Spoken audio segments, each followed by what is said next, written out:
Hoje eu gostaria de falar um pouco sobre quais as evidências bíblicas que nós temos de que a Bíblia realmente é um livro inspirado por Deus.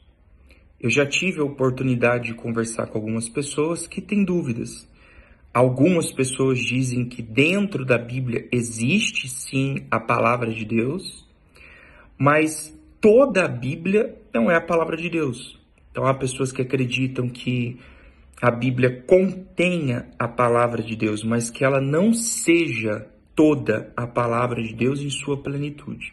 Então esse tema é importante e a gente vai abordar um pouco sobre o que a Bíblia diz sobre isso. E o primeiro texto que eu gostaria de ler com vocês é um texto que está lá em 2 Timóteo, capítulo 3, e o versículo 16. Paulo diz assim: toda a Escritura é divinamente inspirada e proveitosa para ensinar, para redarguir, para corrigir, para instruir em justiça. Ponto. Então, esse é o primeiro texto que nós vamos usar aqui. A própria Bíblia reivindica para si mesmo uma autoridade divina. Então veja que Paulo diz que toda a Escritura é inspirada, toda. Existe uma parte da Escritura que é inspirada por Deus e outra que veio de vontade humana. Então o primeiro ponto que nós estamos abordando aqui são as palavras de Paulo. Toda a Escritura é inspirada. E um segundo texto é o que está lá em Pedro, 2 Pedro, capítulo 1 e versículo 21. Diz assim: porque a profecia nunca foi produzida por vontade de homem algum, mas os homens santos de Deus falaram inspirados pelo Espírito Santo. Ponto. Então o que Pedro está dizendo aqui? Pedro está assegurando que toda a Escritura, ela foi escrita por homens santos de Deus? Sim. Significa dizer que esses homens não eram pecadores, não tinham seus erros? Não. Eles eram homens santos. Santo na Bíblia não é santo no mesmo sentido quando nós usamos a palavra Deus. Deus é santo. Santo na Bíblia é um sentido de que homens que foram separados para exercerem um chamado de Deus. Então todos os cristãos, independente de seus pecados ou não, são chamados de um povo santo ou o povo separado. Então, homens que foram separados, homens santos, que foram separados por Deus, escreveram a Bíblia inspirados por Deus. Então, o ponto aqui, unindo esse versículo de Timóteo com esse versículo de Pedro, a gente vê que tanto Paulo e Pedro tinham a consciência de que toda a Escritura é inspirada, porque toda a Escritura foi escrita por homens que foram inspirados por Deus. E a gente vai ler mais um versículo aqui, que é o versículo de Deuteronômio, capítulo 4, versículo 2. Ele fala assim: não acrescenteis a palavra que vos mando, nem diminuireis dela, para que guardeis os mandamentos do Senhor vosso Deus, que eu vos mando. Então, o que a gente vê aqui nessas palavras de Moisés, que foi quem escreveu o livro de Deuteronômio? Que Moisés ele tinha consciência de que tudo aquilo que ele estava escrevendo para o povo guardar, ouvir, obedecer, não era a palavra dele. A ponto dele dizer: não acrescente e nem tire nada, porque tudo que está sendo registrado aqui não é minha, são as palavras de Deus. Então o próprio escritor ou os próprios escritores tinham a consciência de que aquilo que eles estavam escrevendo era uma inspiração divina, era a palavra de Deus. E um outro texto que eu gostaria de usar é o que está lá em 1 Timóteo, capítulo 5 e o versículo 18. Ele diz assim: porque diz a Escritura, não ligarás a boca ao boi que debulha, e digno é o obreiro do seu salário. Então veja que interessante, Esse versículo é um versículo interessante, porque é Paulo escrevendo para Timóteo, e Paulo nesse versículo ele faz duas citações. A primeira citação é a de Deuteronômio, 25, versículo 4, que diz: não ligarás a boca ao boi que debulha. E a segunda citação é a de Lucas, capítulo 10, versículo 7. Digno é o obreiro do seu salário. Mas olha o que diz aí no início do versículo. Porque diz a Escritura. Ou seja, Paulo, ele assemelha tanto a autoridade divina do Antigo Testamento, o escrito do Antigo Testamento, como sendo algo divino, tanto quanto o escrito de Paulo, de Lucas, seu discípulo. Então, Paulo coloca no mesmo peso as palavras do Antigo Testamento como inspiradas e divinas, como sendo a Escritura, como as palavras de Lucas, sendo também considerada com o mesmo peso das palavras de Moisés, como sendo a Escritura. O que a gente observa aqui é que Paulo tinha uma consciência de que o momento em que eles estavam vivendo, tudo que estava sendo ali registrado, sendo feito, era inspirado por Deus, da mesma forma como eram inspiradas as palavras de Moisés, as palavras de Isaías, as palavras de Jeremias. Ele põe ambas no mesmo peso. Ele diz as Escrituras. E ele cita Deuteronômio e cita Lucas também.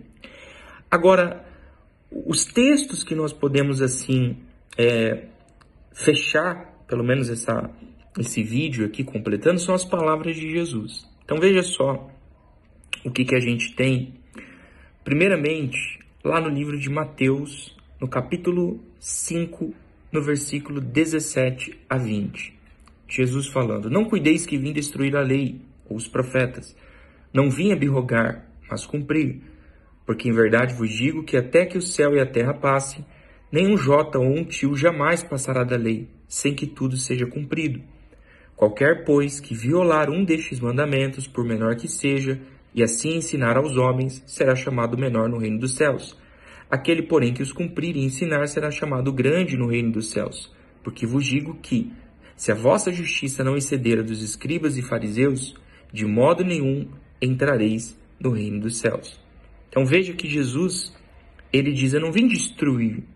Que sentido ele quer dizer isso? Eu não vim abrogar. Ali é a palavra de Deus. O que está escrito, está escrito. E nenhum tio, nenhum jota passará, porque é a palavra de Deus. Ou seja, Jesus está dizendo que o Velho Testamento é a palavra de Deus. Ele mesmo está ratificando que toda a Escritura do Antigo Testamento é a palavra de Deus. Por isso ele não veio destruir, e nenhum tio, nenhum jota do que está escrito passará. Agora nós temos outro texto, e é lá no Novo Testamento, o livro de João, capítulo 10, versículos de 33 a 36. Os judeus responderam dizendo: não te apedrejamos por alguma boa obra, mas pela blasfêmia, porque sendo tu homem, te fazes Deus a ti mesmo. Respondeu-lhe Jesus: não está escrito na vossa lei? Eu disse: sois deuses? Pois se a lei chamou deuses aquele a quem a palavra de Deus foi dirigida, e a Escritura não pode ser anulada, aquele a quem o Pai santificou e enviou ao mundo, vós dizeis blasfemas? Porque disse: sou filho de Deus? Ou seja, Jesus está repreendendo aqui os fariseus, levando-se em consideração que a palavra de Deus não pode ser anulada, porque a palavra de Deus não volta atrás. Então, veja o peso que Jesus dá aos escritos do Antigo Testamento, o peso de divino, de realmente palavra de Deus e não de homens. Vamos a outro versículo agora em Mateus, capítulo 10, de 19 a 20. Diz assim: mas quando vos entregarem, não vos dê cuidado como ou o que haveis de falar, porque naquela mesma hora vos será ministrado o que haveis de dizer, porque não sois vós quem falará, mas o Espírito de vosso Pai é que fala em vós. Então Jesus estava falando aqui com os seus discípulos, instruindo os seus discípulos, que quando aqueles momentos de perseguição chegassem, eles não deveriam se preocupar com o que eles haveriam de dizer naquele momento em sua defesa, porque o próprio Espírito de Deus falaria por meio deles.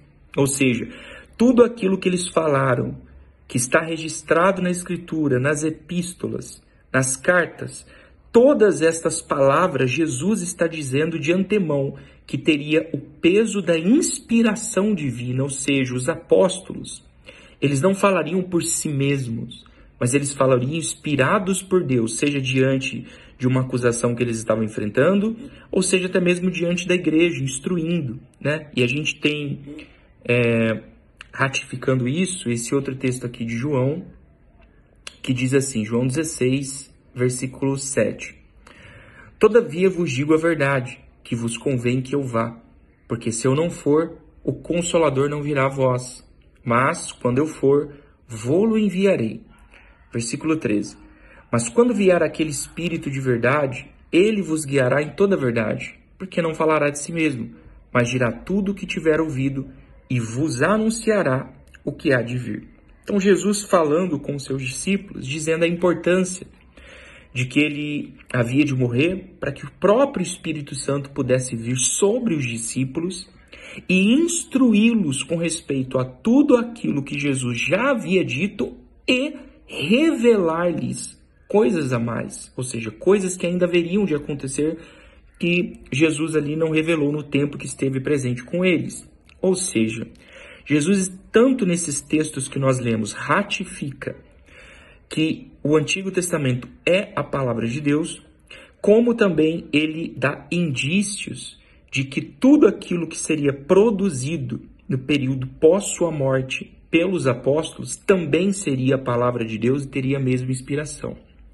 Então, dentro do contexto geral, a gente tem vários versículos bíblicos que apontam que toda a Escritura é divina, toda a Escritura é inspirada. Por isso que nós devemos investir em meditar, em aprender toda a Escritura, não apenas versículos aleatórios, porque toda a Escritura é inspirada, toda a Escritura é digno de ser aceita como verdadeira, como palavra de Deus.